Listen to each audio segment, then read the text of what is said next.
Tuhan itu baik ya, dan sungguh kasih setianya tidak pernah berubah dulu, sekarang, sampai selamanya. Kita tidak bisa balas kebaikan Tuhan. Sekalipun saya melayani Tuhan, mempersembahkan seluruh hidup saya untuk Tuhan, itu pun tidak bisa balas kasih Tuhan. Itulah sebabnya Ibu Bapak sekalian, saya melayani walaupun sebagai seorang pejabat negara dan juga menginjil, saudara. Ada memang banyak orang bilang politik kok dicampur adukan dengan rohani katanya ya. Tetapi saudara, memang dari dulu saya menginjil dan dipilih, dipercayakan sebagai bupati.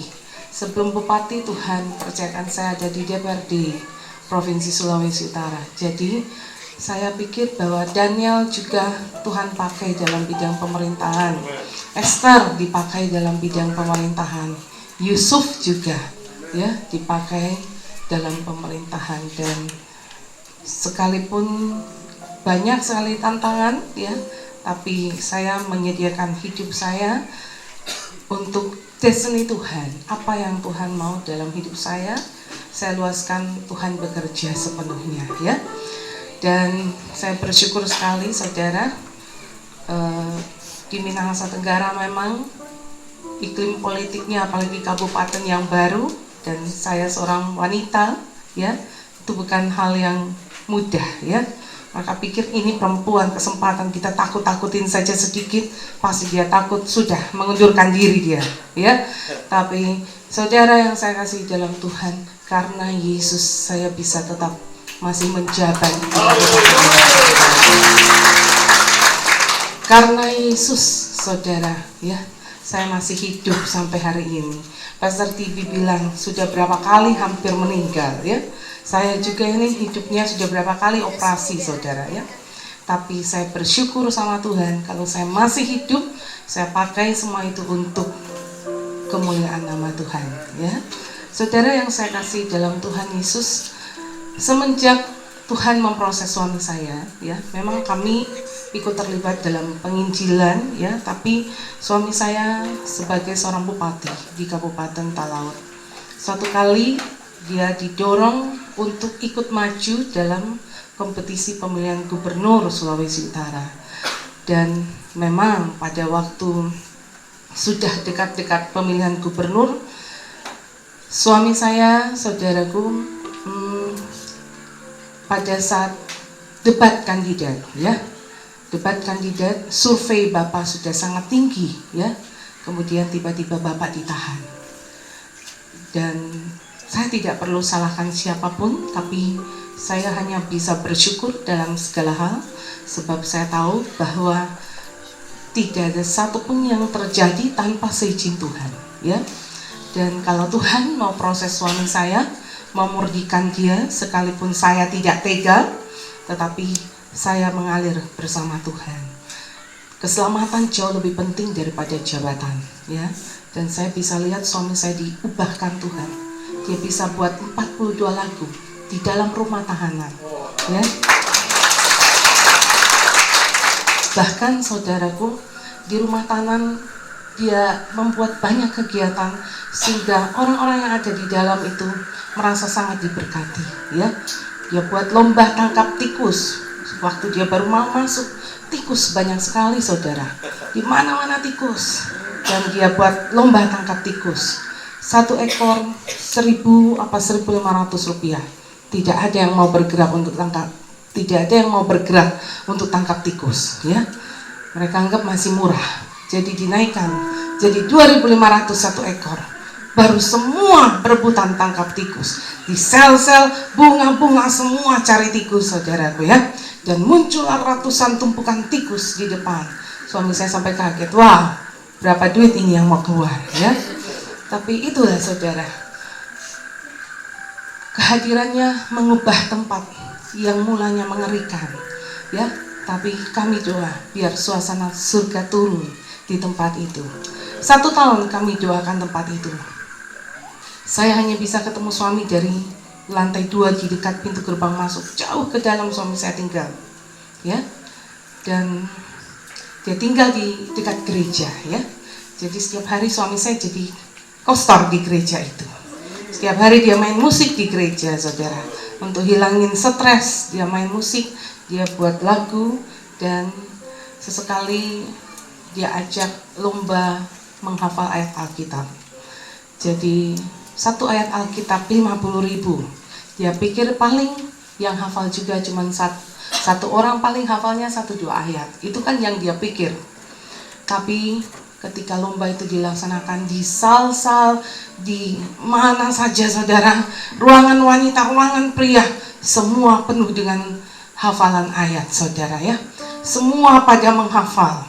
Kenapa saudara? Sebab mereka di situ banyak yang miskin, banyak yang tidak diperhatikan oleh keluarga, ada yang sudah tidak pernah dikunjungi. Ketika disuruh hafal ayat, kesempatan ya, mereka menghafal ayat semuanya ya. Dan ketika dipanggil satu-satu, juara satu bisa menghafal kira-kira 36 ayat. Suami saya sampai kaget, wow, berapa lagi yang keluar ini ya. Karena dia pikir cuma 1-2 ayat yang mampu dihafal. Ternyata ada yang bisa menghafal 36 ayat ya. Dan ketika ditanyakan kesaksiannya, saudara, dia maju ke depan dan dia menangis. Sebab dia katakan bahwa selama ini dia tidak pernah mendapatkan kunjungan. Selama ini dia tidak pernah diperhatikan keluarganya. Tapi pada hari ini ya, orang nggak dapat kunjungan, pasti nggak ada uang saudara ya. Tapi Tuhan memberikan dia berkat melalui menghafal ayat hafalan. Saudara yang saya kasih dalam Tuhan Yesus, memang jalan yang harus dilewati oleh suami saya ya adalah jalan kerendahan hati ya. Tapi saya tetap bersyukur kepada Tuhan, karakternya semakin diubahkan Tuhan. Dulu saya yang melayani saudara, melayani sendiri suami saya dalam pemerintahan. Tapi sekarang ini saya lihat luar biasa. Saya bangga dan saya percaya kalau suatu saat Tuhan izinkan Bapak bebas, maka saya percaya Tuhan akan pakai dia luar biasa, bahkan lebih dahsyat daripada pemakaian Tuhan dalam hidup saya ya. Dan saudara yang saya kasih dalam Tuhan Yesus, ada banyak kesaksian di sana saudara, ada banyak lawatan Tuhan terjadi. Mulanya kami tidak bisa masuk ke tempat itu untuk melaksanakan ibadah. Bahkan ibadah-ibadah sepertinya dilarang di sana ya. Hanya jarang sekali baru bisa. Tapi Tuhan menolong dalam 1 tahun kami doakan saudara. 1 tahun kami berusaha tembus ke dalam ya. Dan saya bersyukur saudara, dalam 1 tahun ketika kami bisa masuk di situ, maka penginjilan demi penginjilan masuk ke dalam saudara. Dan banyak sekali tahanan-tahanan di sana yang dijamah Tuhan, yang dilawat oleh Tuhan saudara ya. Mereka menganggap itu bukan lagi penjara buat mereka, tapi mereka menganggap itu saudara sebagai tempat di mana mereka dibentuk oleh Tuhan, disempurnakan oleh Tuhan. Itu jadi bengkel mereka saudara ya. Dan suasana surga turun ketika ibadah-ibadah dilaksanakan. Bahkan saudaraku, saya heran, belakangan ini semakin muncul rasa lapar dan haus akan firman, sehingga mulanya kami pelayanan seminggu sekali di sana pada hari Sabtu. Tapi yang kami lihat sekarang mereka sudah bikin ibadah hampir setiap hari ibadah. Bahkan tidak ada hamba Tuhan, mereka pun saling mendoakan, mereka menyanyi bersama, dan mereka sendiri yang saling membagikan firman Tuhan saudara ya. Rasa lapar dan haus akan Tuhan muncul di dalam kehidupan mereka. Dan saya lihat saudaraku, banyak sekali perubahan. Suami saya juga dulunya saudara, kalau panas sedikit badannya keringatan semua. Tapi ini saudara, saya tidak tahu kapan ya muncul pemikirannya. Saya memang kalau di Minahasa Tenggara suka bagi-bagi bibit saudara ke masyarakat. Bibit jagung manis, bibit tomat, bibit sayur, bibit cabai keriting ya, semangka, pepaya. Saya suka bagi-bagi supaya masyarakat itu terdorong untuk menanam. Dan satu kali saya ke situ, saya bilang, apa daripada nggak bikin apa-apa, mama kasih bibit juga. Tapi apa yang terjadi saudara? Bibit itu mereka tanam, dan ketika mereka tanam itu jadi disemaikan, kemudian jadi pohon-pohon kecil cabai-cabai kecil. Mulanya baru sebungkus saya berikan saudara. Tiba-tiba minta kirim lagi beberapa bungkus. Oke, kami kirim. Baru dikirim, minta kirim lagi. Saya sampai kaget saudaraku. Saya lihat di sana sudah penuh dengan bibit cabai. Dan kami memang di Minahasa Tenggara melaksanakan program komoditi bumbu masak. Ya, jadi ibu-ibu diwajibkan tanam bumbu masak di pekarangan. Dan Tuhan memakai suami saya dengan keterbatasannya yang ada. Sekalipun ada di situ, dia kerahkan seluruh tahanan saudara untuk membuat bibit-bibit cabai ini disemaikan dan ditaruh di tanah semacam seperti nasi jaha gitu ya saudara. Dan sudah ada bibit-bibitnya dan ada semacam baki besar, dan satu baki itu kira-kira ada 500 pohon ya. Dan ratusan ribu sudah mereka buat saudara. Tidak berhenti, masuk lagi bibit, dibikin lagi saudara. Jadi bibit yang sudah ratusan ribu itu dikeluarkan, mereka tanam di Minahasa Tenggara ya. Dan dibikin lagi yang baru saudaraku. Setiap saya telepon, tidak ada lain yang dipesan. Kalau papa mau bawa makan apa atau mau pesan kue apa, nggak usah, bawa saja bibit saudara ya. Jadi kami kirimin bibit, dibikin lagi saudara. Jadi saya bilang sama masyarakat mitra, saya tidak malu saudaraku, karena saya tahu bahwa suami saya diproses Tuhan. Dia masuk di situ dengan segala tuduhan yang dituduhkan kepadanya, yang saya tahu persis saudaraku bahwa itu semua hanyalah tuduhan ya, yang diberikan untuk menjebak dia agar tidak bisa ikut dalam kompetisi. Tapi saya tidak peduli itu saudara. Yang saya lihat pemulihan yang terjadi dalam hidupnya. Saya tidak mau salahkan siapapun. Orang bisa merancangkan kejahatan buat kita, tapi saya percaya Tuhan akan mengubah itu menjadi kebaikan saudaraku ya.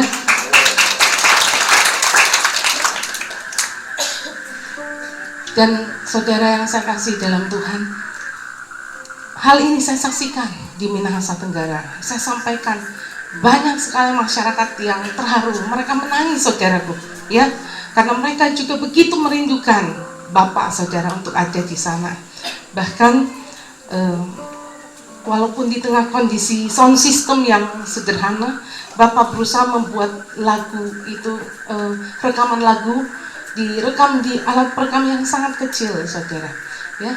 Dan ketika kami pindahkan ke disk, kami bagikan ke beberapa masyarakat. Memang kami belum sempat copy banyak karena harap maklum saudara ya, sound systemnya sangat sederhana, speakernya masih sangat sederhana, alat perekamnya juga sangat sederhana.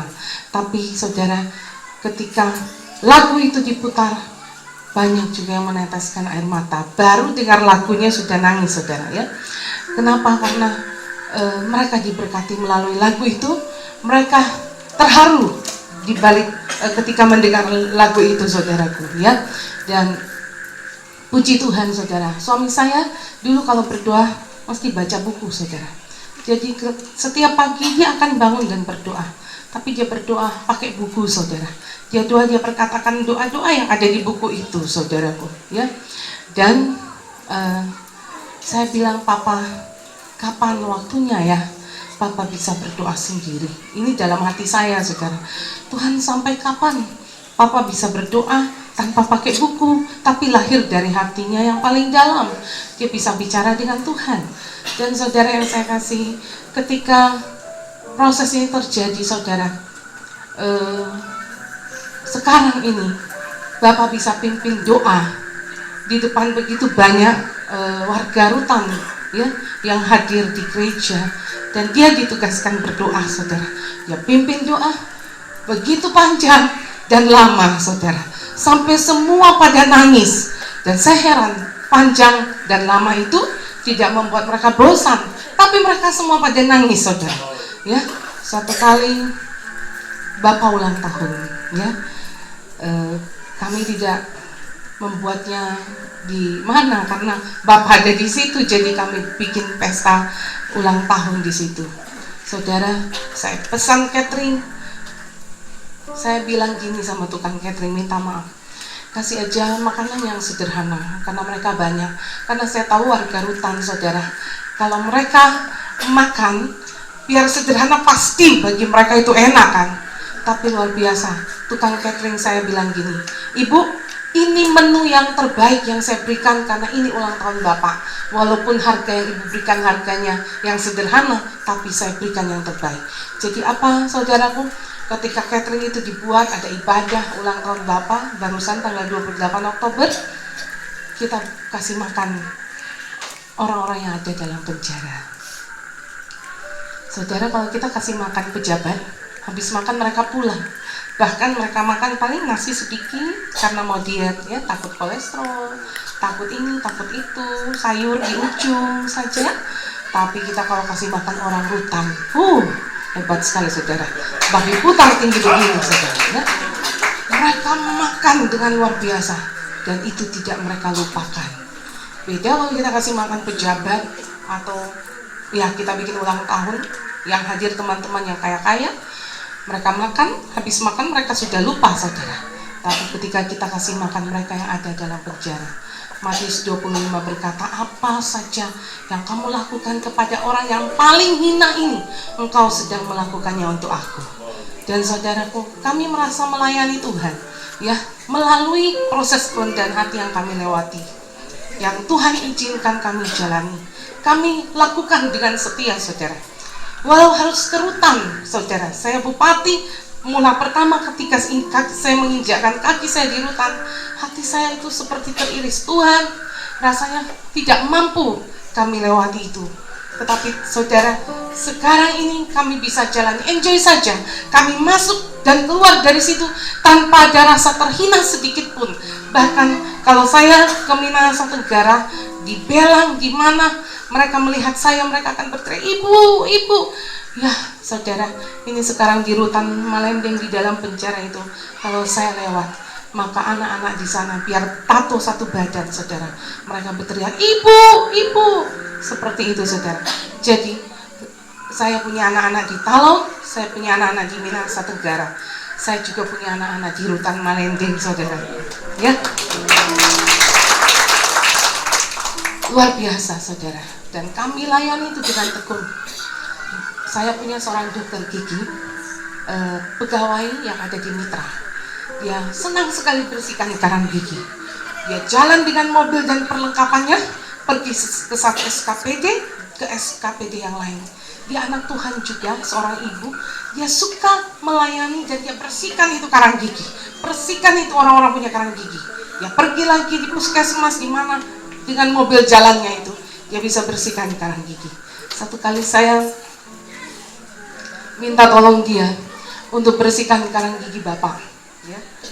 Dan ketika selesai dia bersihkan karang gigi Bapak, dia bilang, ibu, kalau mereka mau, semua tahanan di situ, kalau siapa mau, saya bersihkan karang gigi mereka. Saudara, dia datang dengan perlengkapan. Saya bilang, puji Tuhan, ibu bisa melayani di situ, lakukanlah. Saya tidak bayar, saudara. Kalau dia bersihkan karang gigi Bapak, saya bayar dia. Tapi ketika dia membersihkan karang gigi seluruh tahanan, saya jadi bingung bayar berapa ini, saudara, ya. Karena ada 300 tahanan, 130-an kurang lebih, dan pegawai-pegawai yang ada di lapas itu juga minta dibersihkan karang gigi mereka, kira-kira ada 30-an, ya. Dan dia datang dengan perlengkapannya, membersihkan karang gigi. Saudara, sampai karang gigi tahanan juga, saudara, Tuhan perhatikan, ya. Saya bilang, ibu, engkau tidak membersihkan karang gigi mereka, tapi engkau sedang bersihkan giginya Tuhan. Kenapa? Tuhan perhitungkan itu, engkau sedang buat itu untuk Tuhan, karena dia melakukan dengan segenap hatinya. Walaupun saya tahu Tuhan nggak punya karang gigi, ya, dan Tuhan pasti giginya sangat mengkilap, saudara, ya. Tetapi saya bilang, Tuhan perhitungkan itu, engkau sedang melakukan itu untuk Tuhan. Dan benar, saudara, ada yang sudah setahun nggak pernah sikat gigi, ya, saudara. Ya, dia mengaku sudah setahun nggak pernah sikat gigi kami bagi-bagikan Pepsodent, ya, sabun dan sikat gigi. Setiap beberapa waktu kami bagikan saudara, ya. Dari situ mereka sudah rajin sikat gigi, ya. Bahkan sebelum sikat gigi mereka dikumpul seperti ini dan menyanyi gigi bersih dan sehat, ya. Para tahanan ikut menyanyi saudara. Bahkan mereka dibikin lomba, ya, lomba gigi bersih dan sehat. Saudara, lucu sekali. Tapi Tuhan memperhatikan mereka yang ada di tahanan, demikian luar biasanya, ya. Saudara yang saya kasih dalam Tuhan Yesus, doakan supaya keluarga kami tetap kuat. Walaupun secara jujur saya minta Tuhan, kalau boleh percepat dong, jangan terlalu lama. Tapi seorang hamba Tuhan bilang, jangan kau minta suamimu cepat keluar, biarkan proses Tuhan matang dalam hidupnya, ya. Jadi saudara, secara jujur saya rindu dia cepat pulang. Tapi saudara yang saya kasih dalam Tuhan, saya hanya tetap serahkan kepada Tuhan. Biar Tuhan, keputusan Tuhan yang terjadi, keputusan Tuhan yang terutama, karena saya tahu Tuhan mengambil keputusan tepat pada waktunya. Walaupun kita pengennya cepat, tapi biarlah Tuhan yang melakukannya. Saya tahu ketika Tuhan sudah waktunya, Tuhan sempurnakan, sudah matang, seperti bayi sudah matang, siap untuk dilahirkan, pasti juga itu akan dilahirkan, ya.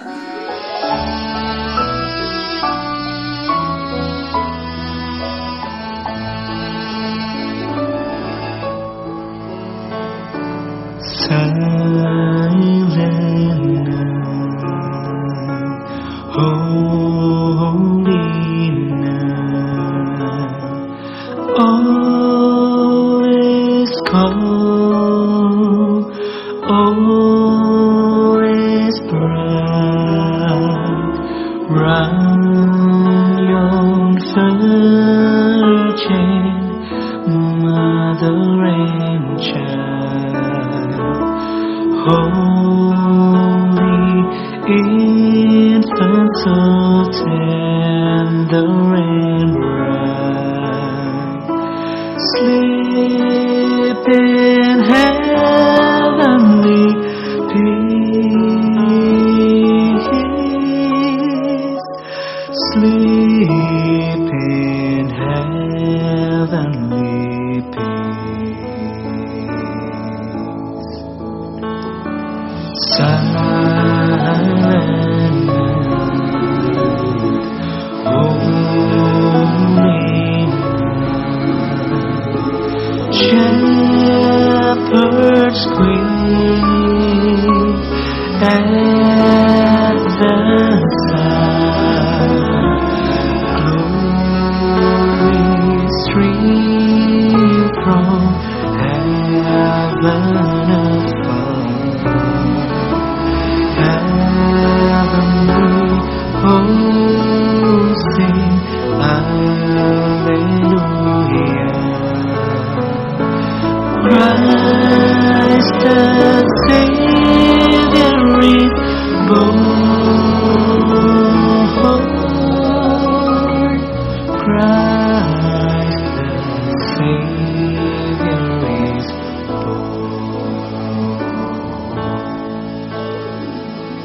Pemirsa Live Channel di seluruh Indonesia, saya Bupati Kabupaten Minahasa Tenggara, atas nama pemerintah dan masyarakat serta keluarga mengucapkan Selamat Natal dan Tahun Baru 2012. Doa kami, Natal membawa damai dan Natal penuh dengan sukacita, damai sejahtera. Biar suasana kerajaan surga ada bersama saudara dan keluarga. Bahkan tahun baru, doa kami saudara semakin diberkati Tuhan, dibawa Tuhan, mengalami pengalaman-pengalaman yang luar biasa di dalam iman dan keyakinan kepada Yesus Kristus. Saudara yang saya kasih dalam Tuhan Yesus, semakin bersemangat dalam melayani Tuhan, semakin mengasihi Tuhan, dan hati kita tetap melekat pada Tuhan. Haleluya. With the dawn of redeeming grace, Jesus, Lord, at thy birth,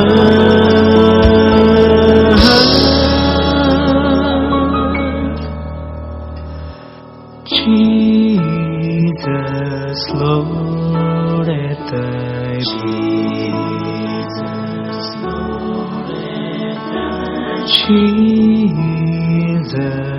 Lord.